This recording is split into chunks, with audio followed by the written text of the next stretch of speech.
Добрый вечер. В эфире телеканала БСТ. Вместе подведем итоги прошедшей недели. В студии Анастасия Ильчебаева. Напомню, мы вещаем из домашней студии. И вот ключевые темы выпуска. За закрытой дверью Ради Хабиров навестил пациентов и врачей в Республиканской клинической больнице, чтобы узнать, что на самом деле происходит в медучреждении. Все это пройдет, вот терпеть вот эту всю историю. Врачи здесь компетентные, вылечить всегда направить.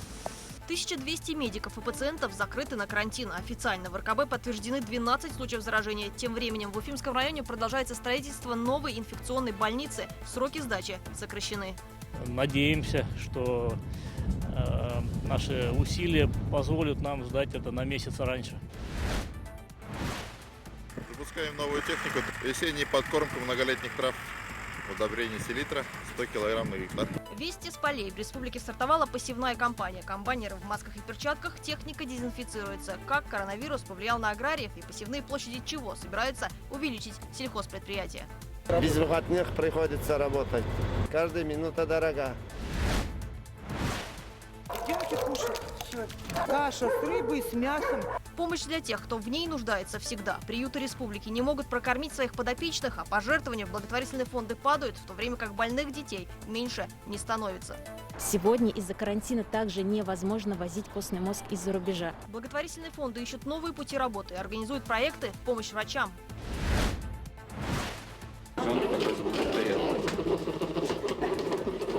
Медвежий бэби-бум, Маша, Даша и циркачка. 3 медведихи в Уфимском вольере в парке лесоводов принесли потомство. У медвежат помимо родителей появился и собственный нянь.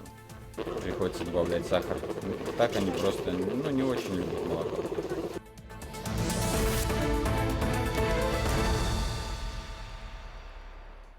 В Башкортостане за сутки появилось еще 18 подтвержденных случаев новой коронавирусной инфекции. Таким образом, общее количество заразившихся составляет 84 человека. С подозрением в стационарах находится еще 236 пациентов. Такие цифры озвучили сегодня на очередном брифинге в Министерстве здравоохранения. Также сообщили, что в Раевской ЦРБ введены ограничительные мероприятия в отношении поликлиники, так как есть подтвержденные случаи жителя из Альшевского района. Специалисты также рассказали, как питаться во время пандемии. По словам медиков, нужно есть больше клетчатки, фруктов, овощей, каш, белка, рыбы, картофеля и постного мяса. Самая главная задача сегодня – это заставить работать собственный микробиом человека. Каждый из нас носит в себе 3 килограмма бактерий. И это один из элементов нашей защиты. Бесконтрольное применение антибиотиков, оно часто приводит к тому, что начинается дискомфорт в кишечнике.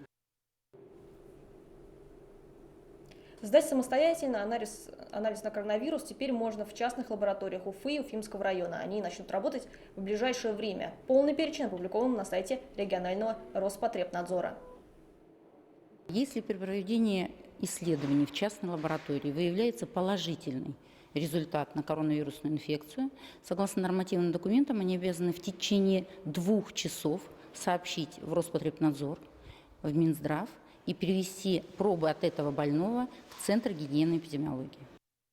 Из больницы в госпиталь РКБ имени Куватова перепрофилировали под инфекционку. Мера временная и вынужденная. Медучреждение стало одним из очагов распространения COVID-19. Новые правила работы будут действовать до конца карантина. Около 1000 врачей и пациентов не покидают здание уже с понедельника. У многих симптомы и сомнительные анализы на коронавирус. О ситуации в самой большой больнице Башкортостана. Репортаж Азата Садриева. В двери республиканской клинической, а теперь уже крупнейшей инфекционной больницы республики никто не заходил и не выходил неделю. С понедельника медучреждение закрыто на карантин после вспышки коронавируса. Поэтому встретить главу Башкортостана в коридорах не ожидали ни сами медики, ни их пациенты. Узнать Радия Хабирова можно было разве что по голосу. Противочумный костюм полностью скрывал лицо руководителя региона.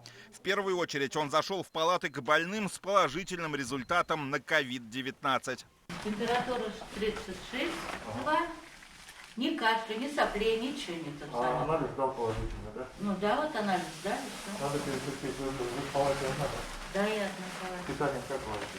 А? Питанием как? Нормально? И, конечно же, Ради Хабиров поддержал врачей, которые находятся на передовой борьбы с коронавирусом. Глава региона признался, что даже за небольшой отрезок времени он вспотел внутри противочумного костюма. Медикам приходится работать в них по несколько часов в день. Но без этого никак. Он спасает от заражения. И в ближайшие дни в медучреждение придет новая партия средств индивидуальной защиты. А вот средства защиты? Средства защиты? Ну, средства пока есть, да. Ну, смотрите, мы посредством защиты сейчас уже везде начинаем вступать, все, что есть, будем загребать, поэтому за это не переживайте. Единственное, я вот сам на своей шкуре чувствую, вот у меня толстая, то, что мы здесь еще, наверное, для вас тяжеловато, да? Ну, тяжело, да, сами в этом конечно, невозможно. В палатах обходим, а в ordinации мы принимаем. Но это невозможно, не выходить. Задавали вопросы, вот. Значит, все федеральные доплаты, все наши доплаты, которые есть, для всех здесь будут выделены, чтобы это тоже понимали. Доплаты врачам, работающим непосредственно с инфицированными больными, согласно указу Владимира Путина, составят 80 тысяч рублей. Для среднего медперсонала, медсестер, фельдшеров 50 тысяч. Для младшего медперсонала и водителей скорой помощи 25 тысяч рублей в месяц. Один на одной стороне тротуара, другой на другой стороне тротуара. Вот, и в принципе нормально будет. И за метров 100 туда дальше. Машины ГАИ будут перекрывать там, получается? Машины ГАИ, да, будут на каждом углу дороги. После введенного в РКБ карантина городские власти приняли решение продезинфицировать все прилегающие к медучреждению улицы этоксамином. Для этого полиция перекрыла целый квартал. Жильцов ближайших домов предупредили заранее. Позднее этим же средством провели ковровую обработку и других крупных улиц.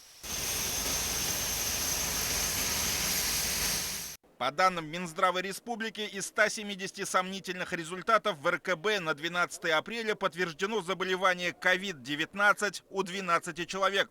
Чтобы поддержать тех, кто оказался на карантине в самом крупном медучреждении и других больницах республики, звезды башкирской эстрады выступили на бесплатном онлайн-концерте, который транслировался в прямом эфире на БСТ и в интернете.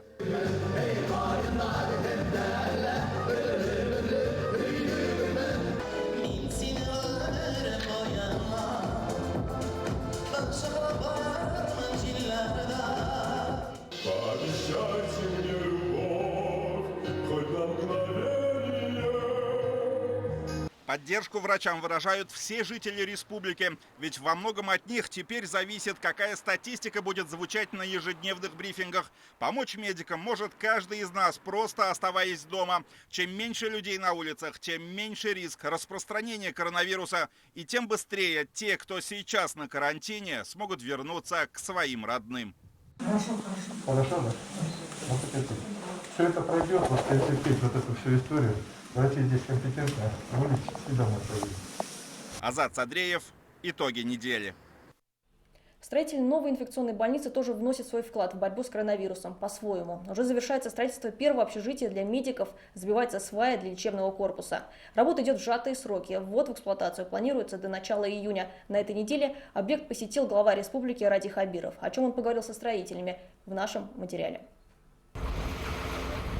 Площадка работает 24/7. Большинство стройматериалов – республиканских производителей. Договоренности уже достигнуты с предприятиями Уфимкабель, Башпласт, Белорецким металлургическим заводом. Планируют найти поставщика окон. По словам директора по строительству инфекционной больницы, каждый рабочий понимает, насколько все серьезно. Режим работы круглосуточный. Все прекрасно понимают ситуацию. С пониманием вопросов никаких не возникает. Пытаемся обустроить быт, создать все условия для нормальной работы.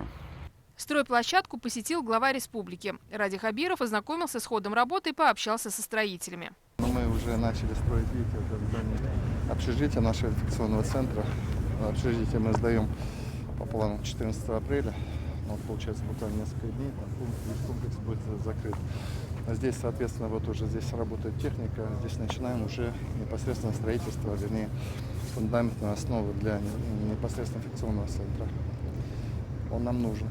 Будущая инфекционная больница при полной загрузке будет рассчитана на 470 мест. Всего здесь организуют 82 боксированные и 18 реанимационных палат. Общая стоимость объекта, включая оснащение медицинским оборудованием, почти 1 миллиард 800. С учетом скорости распространения инфекции, это, конечно, каждый день дорог. Уверен, что все будет так, как мы запланировали. Если была задача 25 июня, то мы Надеемся, что наши усилия позволят нам сдать это на месяц раньше. Благоустройство стройплощадки на этой неделе также началось. Заасфальтировано несколько участков, посадили ели. Всего их будет 120. Ситуация меняется здесь не то, что каждый день, каждый час. Каждая минута дорога, когда борьба с тяжелым заболеванием легких идет не на жизнь, а на смерть самого вируса. Екатерина Тимиряева, Руслан Батыргариев, Булат Садреев, Булат Закирьянов. Итоги недели. Мы для вас без выходных. Нет, сейчас я говорю не о врачах, а о тех, кто, можно сказать, кормит всю страну. Это работники сельхозпредприятий. На неделе башкирские аграрии присоединились к всероссийской акции, запущенной в соцсетях. Те, кто трудится в полях, на посевной, производят молоко, мясо и другие продукты питания, выкладывают снимки за рабочим процессом, подписывая хэштегом. Отдыхать пусть и на время разгула коронавируса действительно не время. Во многих районах уже стартовала посевная кампания. Об акции, а также о том, какой урожай планируют фермеры в этом году и как коронавирус повлиял на их работу, в материале Артура Шамсудинова. Запускаем новую технику. Весенняя подкормка многолетних трав, удобрение селитра, 100 килограмм на гектар. Они выкладывают вести с полей назло всем прочим новостям о коронавирусе. Флешмоб работников сельского хозяйства – своеобразный ответ пандемии. Аграрии работают для нас без выходных. Стоит ли объяснять, почему? Производство не позволяет, чтобы отдыхать. Коровы дойные, каждый день доить надо, кормить надо, и болеют, смотреть надо. Уход нужен за коровами, не получается у нас выходные. К всероссийской акции каждый день присоединяются те, кто, несмотря на сложную ситуацию с коронавирусом, заботится о хороших надоях или о будущем урожае. Без выходных приходится работать. Сею горох, тут уже почти 80 гектаров сеял. Но дальше ячмень будем сеять, пшеницу яровую. Каждая минута дорога. Хлеб всем надо. Венер Ахиардинов работает комбайнером больше 30 лет, но впервые за всю историю засеивает пашню в медицинской маске и резиновых перчатках. Отныне в хозяйстве трудится только так. Даже в открытом поле предосторожности не лишнее. Главное, чтобы люди здоровы были, эта болезнь не зашла сюда в деревню. Если никто не посеет, а кто посеет? Осень еще будет.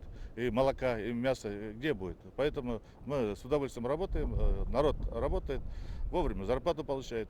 Проблем нету. К слову, в Дюртюлинском районе в этом году планируют увеличить посевные площади подсолнечников в 3 раза. Запасы по другим культурам удвоить, чтобы даже в чрезвычайных ситуациях проблем с продовольствием не было ни на складах, ни на магазинных полках. Запланировано у нас в этом году засеять яровыми культурами более 33 гектаров земли. Из них ранних яровых на площади более 25 тысяч гектаров. Состояние озимых на сегодняшний день на 11 400 гектаров удовлетворительное. Идем тоже подкормку. Весенний день год кормит. Фраза, которая известна каждому аграрию. Из-за теплой погоды в этом году к полевым работам приступили на 2 недели раньше агротехнических сроков. Техники, топлива и семян достаточно. Трудности могут возникнуть с импортными запчастями. Функцию поставщиков деталей должны взять на себя местные машиностроительные предприятия. Кроме того, в Башкортостане действует 40 организаций по ремонту и обслуживанию сельскохозяйственной техники. Поэтому мы будем неоригинальными запчастями ремонтировать наши предприятия.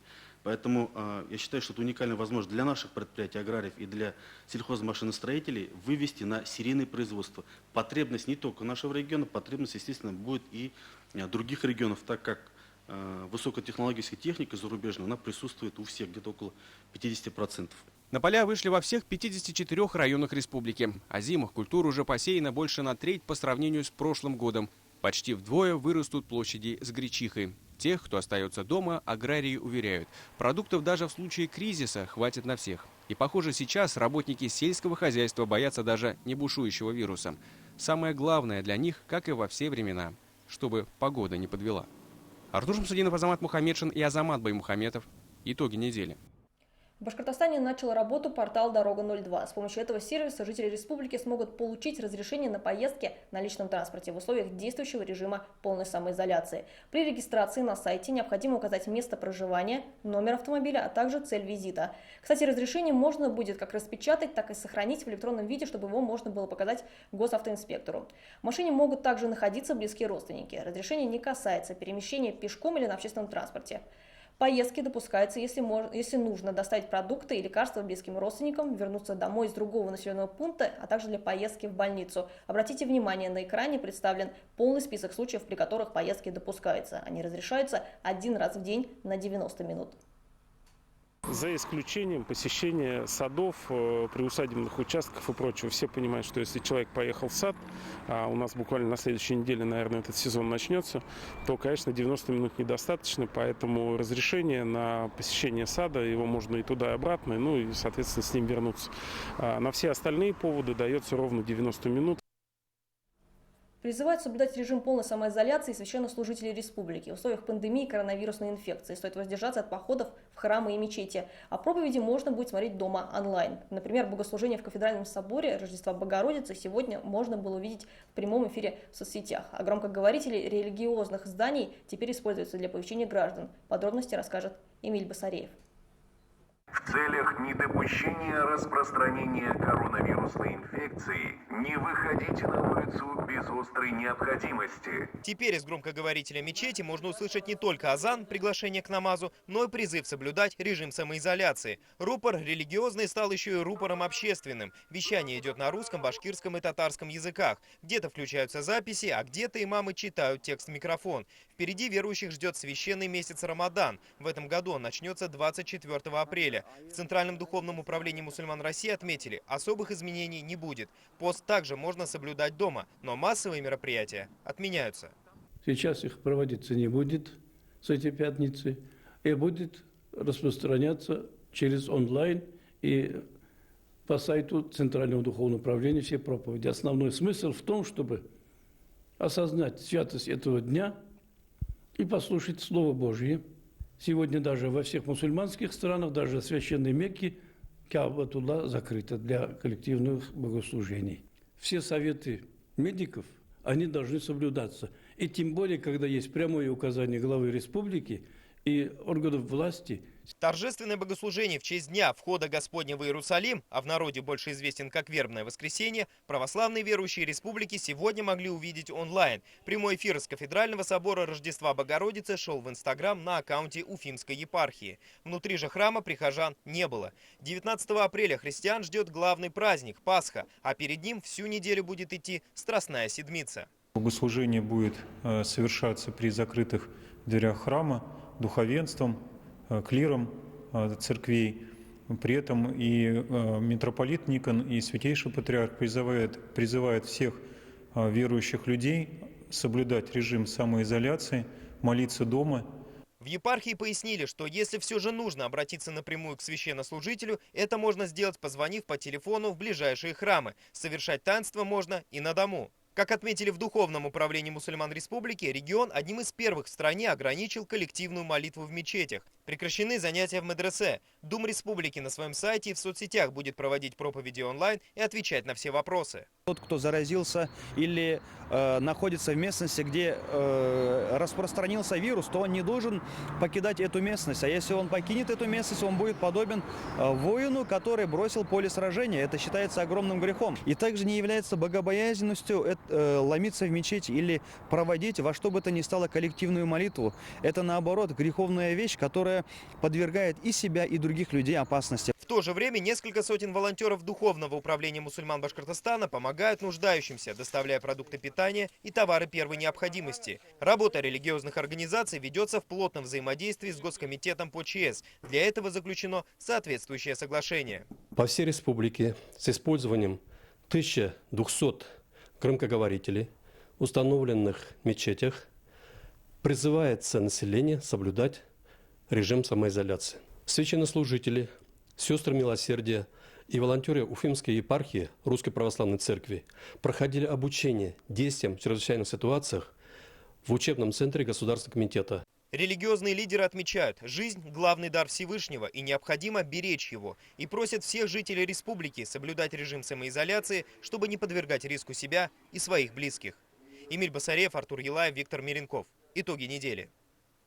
В критическом состоянии сейчас те, кому всегда была нужна помощь. Пожертвования в благотворительные фонды во время пандемии резко сократились, а ведь на их попечении находятся взрослые и дети, которые нуждаются в лечении. При этом проекты только прибавляются. Поддержка сейчас необходима и медикам. Без еды остаются бездомные животные. Подробности в материале Лилии Курбановой. Девочки кушают все. Каша с рыбой, с мясом. Конечно, сейчас намного меньше, но хотя бы так, чем вообще ничего. Рацион у четвероногих теперь урезан, но животным ведь не объяснишь, почему сегодня придется съесть меньше. Без еды рискуют остаться 400 собак. Последнюю неделю пожертвований практически нет. Сейчас приют «Доброта» поддерживают только друзья. На собственные деньги закупают еду и оплачивают счета. Помимо этого, есть еще счета на оплату коммунальных услуг, электричество, газ, хозтовары. Требуется помощь волонтеров. Не хватает рук. Ситуация сейчас у нас очень тяжелая, можно сказать, даже критическая. Пока вот у нас осталось на неделю крупы.